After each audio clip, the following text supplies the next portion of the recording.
You're listening to Trot's Life on SEN Track with Toby McKinnon. Brought to you by Garrard's Horse and Hound. Best range at the lowest prices. I came here tonight, and I see you got what I wanted. Baby, you got what I like. I can see that you are. Still shouldn't be tonight, JD. Huh? It shouldn't be tonight. It's today. You look way too much into it, Tobes. That's just a good vibe to start the show as we do every day. So me, You isn't look it? far too much into it. It's like Bonners. To overanalyze it. Just go with the vibe, I reckon.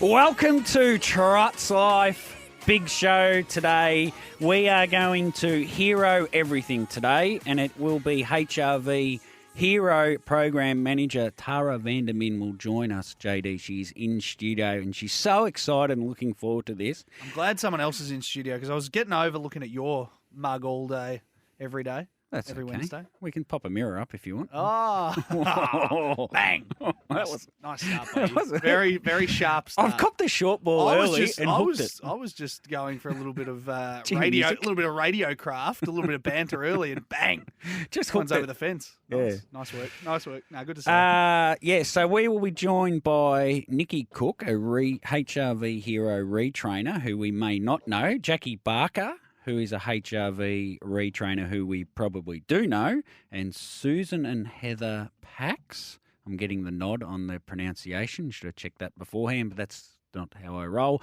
Craig Knott, I'm hoping, will be in at 11:32. Sent him the standard message yesterday, didn't get a response. He could be a little bit prickly after last week when he tipped a horse, I tipped a horse, and mine won. He'll be back. Hopefully he'll be back, JD. And the quiz will be Garrick Knight and Cody Winnell. And Garrick was outstanding last week, so I've gone to one of the big boys in the sport that knows the industry inside out, Cody Winnell from HRV, and there's a little bit of... Cody's basically representing HRV in Australia in this quiz. I was stunned with how good Garrick was last week. Unbelievable. He just dominated. He knew everything. He did, and I have taken it to the next level. Do you think if he gets through today, it's time to get him up against JB? No. Because Bonners, how confident he'll be. Well, please.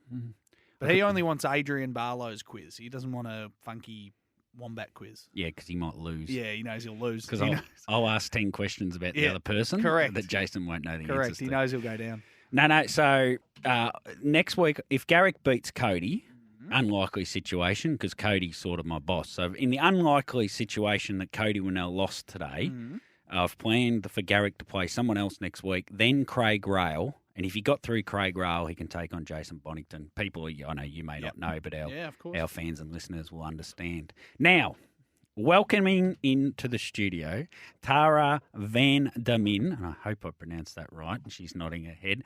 Thanks for coming in, Tara, and congratulations on being appointed the new HRV Hero Manager. Hello, thanks for having me. Yes, very good to have you here. We'll have a little chat first of all. Whereabouts you've come from the beautiful Yarra Valley, out where I'm from in the Yarra Valley. I'm from Wandon. You're just down the road, so you've come in today. Radio is not really something that was in your position description, I'm told. No, it definitely wasn't. So I've come. You've been appointed last Wednesday. You were appointed. Was that when it was? 1st of August. 1st of August. Oh, is that it? Really? Yes. And it took 4 weeks for the press release to come out. Oh, yeah, no, they're a bit slow sometimes, aren't they? Yeah, all right. Fish, I hope you're hearing that, Fish. Fish, did you hear that, Fish? So I got on the phone to you. You initially started out, I'll do an interview, and somehow I've talked you into coming in for the 2 hours, which is great because there is going to be lots of things with Nikki and Jackie and Susan and Heather that I know nothing about, and that's when we'll get you to chime in and ask a few of the questions. Perfect, sounds good. Sounds good. We'll get a breakaway initially, and then we'll come back and we'll have a good 20 minutes to nestle into Tara Vandermin's history and a little bit about the Hero program, where it's at today and where we can take it in the future. This will stop you. You're listening to Trot's Life on SEN Track with Toby McKinnon. Brought to you by Garrard's Horse and Hound. Best range at the lowest prices.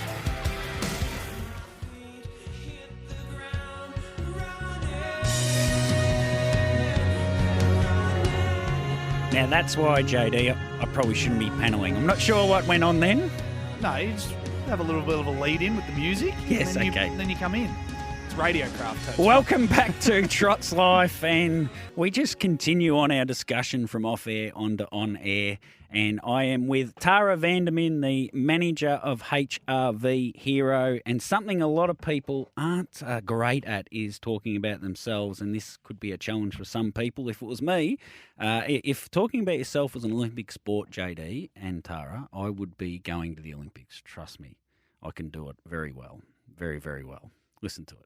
Anyway, Tara, congratulations on the job. And firstly, I suppose most people know a fair bit about the Hero program, and it's come a long way over a very short time, actually. And now it's changed from the racing department into the integrity department, and you formerly were working in the integrity department. So I suppose it's a new role, but it's not such a different change. Would that be fair to say? Yeah, definitely. Being animal welfare previously in the stewards area gave me a really good insight into the harness racing industry, and now moving into the hero role, it's good to have that background there as well, to know how the harness industry all works and what they're looking for when they move their horse on into the hero program. So your background, like I picture, you're a young lady, you were 6 years of age, you lived on a farm in the Yarra Valley, you had 50 acres, you had a dressage arena, and every night after school you got on your pony, you went out in the dressage arena, and I don't know how you teach them to do all that stuff, and you do all that stuff, the letters on the sides and whatever you do, and you spent your whole life in riding horses. Unfortunately, no. That definitely was my dream growing up. I would have loved to have had my own horse, and no matter how many times I put it on my Christmas wish list, my parents just could not afford to get me a horse. So I was lucky enough that my parents put me into riding school. I had a few lessons when I was around 7 or 8. I had a few friends that had horses, so I was able to still have that horsey time. But unfortunately, we could just never afford one. So when I turned 18 and finally got a car so I could actually drive somewhere to get a job, I got my first job and saved my money up and bought my first horse, which happened to be a standie. Okay. So first horse was a standardbred, and I know who it is, fortunately. And quite coincidentally, it was trained by the legendary Jim Barker. So I've sent a message to Jackie to give her a heads up, because I'm not sure Lockley Cobra is the horse that she remembers so well. Her grandfather's only had the one start, but this beautiful life after racing that we can create for horses, and particularly the standardbred, they're so well known to be such a placid and lovely animal, which is almost a stereotype we have to break a little bit to expand the hero program. Yeah, definitely. I think there is that stereotype of them that they're only really suited to pleasure or trail riding or as a companion. They've got that stigma about them that they can't trot or they can't canter, they're ugly, they're clumpy. And we definitely really need to break that and show off what they can do in the equestrian world, that they can do the same thing as a lot of other breeds, that they're definitely not ugly old clumpers. A lot of them are absolutely stunning and do quite well in the show ring, actually. Okay, ugly old clumpers. Jeez. It's not a description I would like to hear about myself, JD. Now, so what is that issue with dressage? Like, do people think that they're just going to pace if they're pacers or something, and then they hard? And we had this discussion before. It was quite confusing for me because you were talking about pacers being PACES, which is 4 different types. Is there an issue getting to teach them that? Yeah, so definitely in harness racing, obviously, they're taught to trot or they're taught to pace when they're in the cart. So when you transfer them to saddle, a lot of the time they will pace under saddle, which is not something that's needed in the dressage ring. In show jumping or even eventing, you're not going to get penalised for the horse pacing, but it's definitely not something that you're wanting ideally going into a jump is the horse pacing. You want them a lot more balanced at a trot or a canter. But I think a lot of the time people don't really know how to transition the horse from the cart to the saddle. They don't know how to get that better balance for the horse. They don't know how to change those muscle groups and get them strength, get them stronger in other ways so they can trot and canter under saddle. And I think a lot of the time they need that extra help and that extra knowledge so that those horses can trot and canter under saddle and can do better in the dressage ring or show jumping or even so far as to go as barrel racing. You know, there's plenty of options for them in life after racing. Okay, so going back to the pacing in the dressage ring, this interests me, right? So I watch The Voice, and you've heard the song done 10 different ways, the same way, and someone comes out and they said, I know it's this song, but I've got my own twist on it or my own spin or my own style, and they do it differently. You can't just go out in the dressage ring and say, I'm just going to do it differently in my own style and just pace around. Oh, look, it'd be great if you could. It'd be great if they brought in dressage tests which had a pace in them. Yeah. Our standees would do absolutely fantastic at those.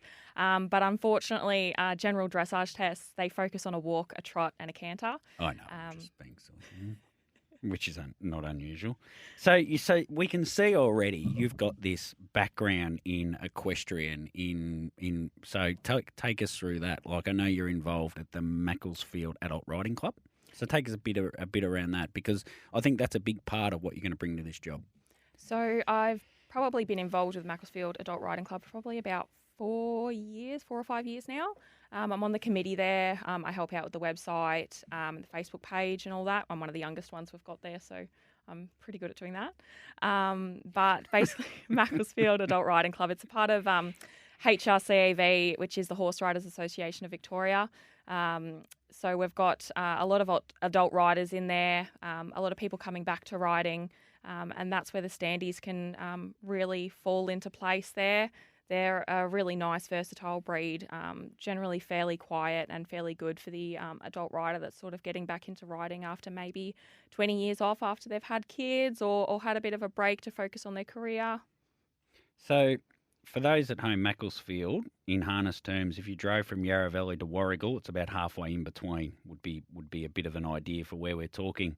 And interesting, you know, every committee in Australia, if you're a young person, who are we going to get to do the Facebook page? Oh, the young person. It's funny how it is, isn't it? Like, it is just a bit that way. Now, the photography, and we might go into this a little bit further, you've got a little hobby or a passion, I think, for photography. And it's actually, if I may say, you are pretty, I'm not sure I can say the BLOODY word, pretty good at it.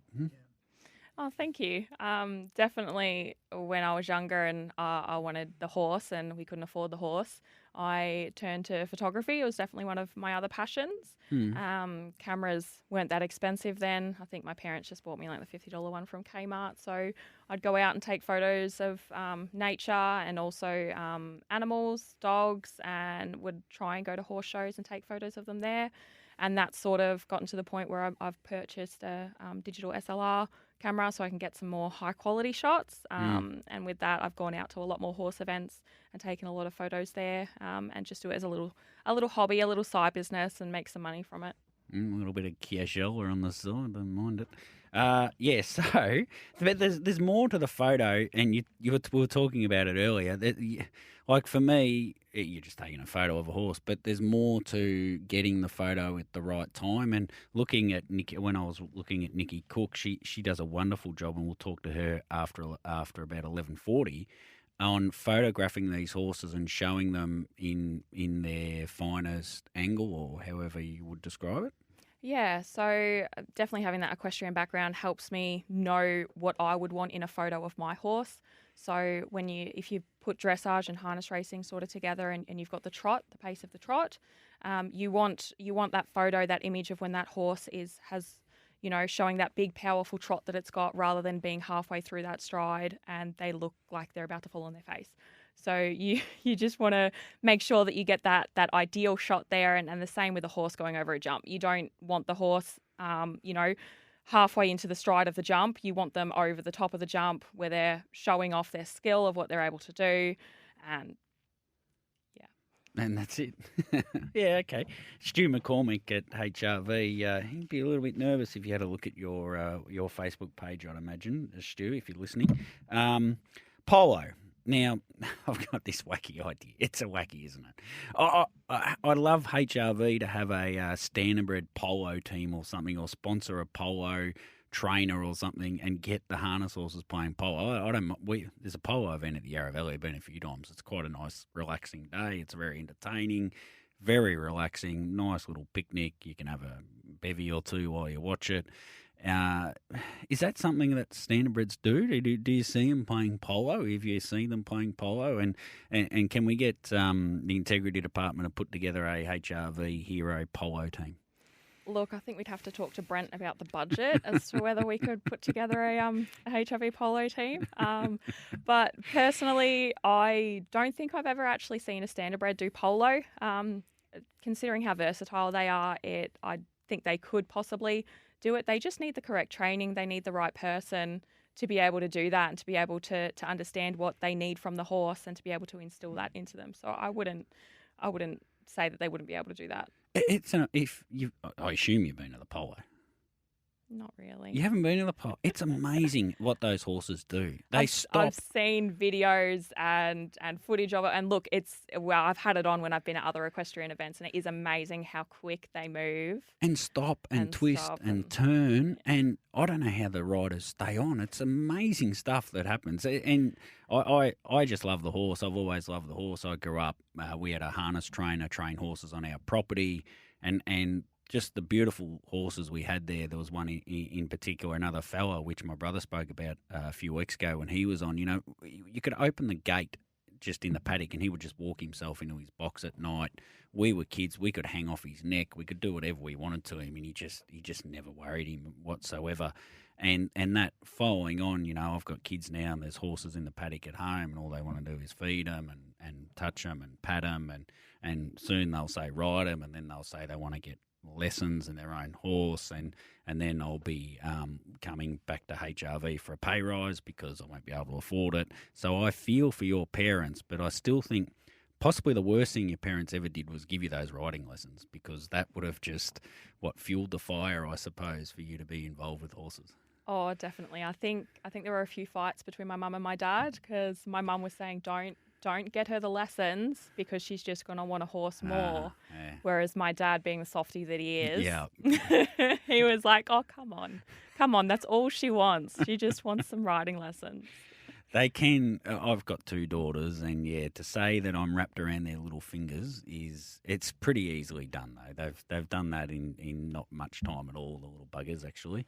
So I can understand what your dad was going through in that time, because he's just a lackey to your desires, I suppose. Get involved as well. Anyone wants to get involved, ask a question of any of our guests today about horses and HRV Hero, 0499736736.